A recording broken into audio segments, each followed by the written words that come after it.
नमस्कार, मी ॲडव्होकेट असीम सरोदे.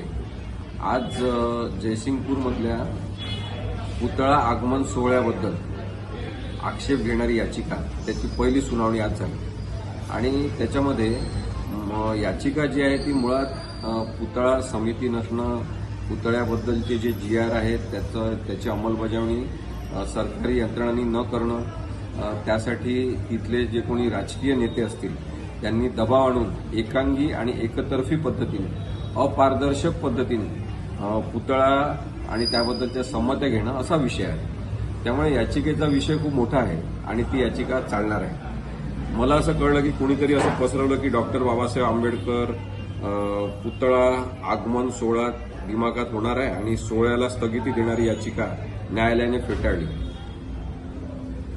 याचिका न्यायालयाने फेटाळली हे वाक्य पूर्णतः खोटारडेपणाचं लक्षण आहे. जर तिथले आमदार याड्रावकर यांचे कोणी समर्थक असतील, त्यांनी अशा प्रकारच्या बातम्या पसरवल्या असतील किंवा याड्रावकर यांच्या सांगण्यावरून कोणी अशा बातम्या पसरवत असेल तर हे अत्यंत बालिशपणाचं आहे. न्यायालयाच्या नावाने खोट्या बातम्या पसरवणं हे चुकीचं आहे. डॉक्टर बाबासाहेब आंबेडकरांचे विचारच ज्यांना समजले नाहीत ते पुतळ्यासाठी भांडत आहेत असं माझं स्पष्ट मत आहे.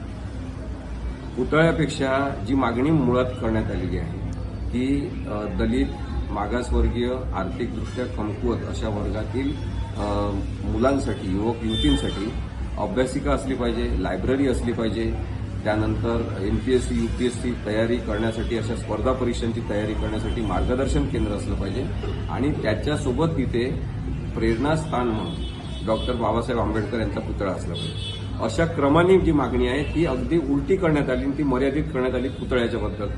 फक्त पुतळा लावायचा आणि मग कोणीतरी मूर्ख माणसाने पुतळा आगमन सोहळा नावाने काहीतरी एक नवीन प्रक्रिया सुरू केलेली आहे जी राजकीय स्वरूपाची आहे, भावनिक भांडवल करणारी आहे आणि जयसिंगपूर तालुक्यातल्या किंवा जयसिंगपूर मतदारसंघातल्या कोणत्याही माणसांनी अशा मूर्ख कल्पनांना, भावनिक आव्हानांना बळी पडू नये असं माझं स्पष्ट मत आहे. कारण की माणसं उभे करणारे माणसं होते छत्रपती शिवाजी महाराज, छत्रपती शाहू महाराज आणि डॉक्टर बाबासाहेब आंबेडकर. माणसं उभं करणं ज्यांना जमत नाही की नाही ते पुतळे उभे करण्याच्या मागे लागतात आणि लोकांना त्याच्यात गुंतवतात. त्यामुळे तुमच्या इथले राजकीय नेते जर तुम्हाला तशा पुतळ्याच्या प्रकरणामध्ये केवळ गुंतवत असतील तर ते महामूर्ख आहेत. हे अत्यंत स्पष्टपणे आपण समजून घ्या. अशा राजकीय लोकांची राजकारणामध्ये जागाच नसली पाहिजे. यांना तुम्ही निवडणुकीत हरवलं पाहिजे, पण काही चुकीच्या लोकांना यावर्षी निवडून देण्यात आलं.